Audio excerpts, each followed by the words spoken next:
जगन्नाथ कण्ठशोभितकौस्तभ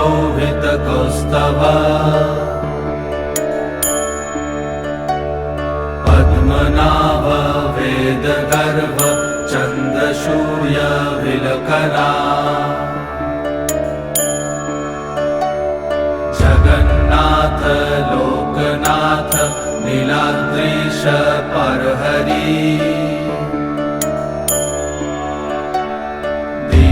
दीनबन्धुर्दया सिन्धु कृपालु जनरक्षका कम्बुपाणि चक्रपाणि पद्मनाभ नरत्तम् जगत्तं पालको व्यापी सर्वव्यापी सुरेश्वर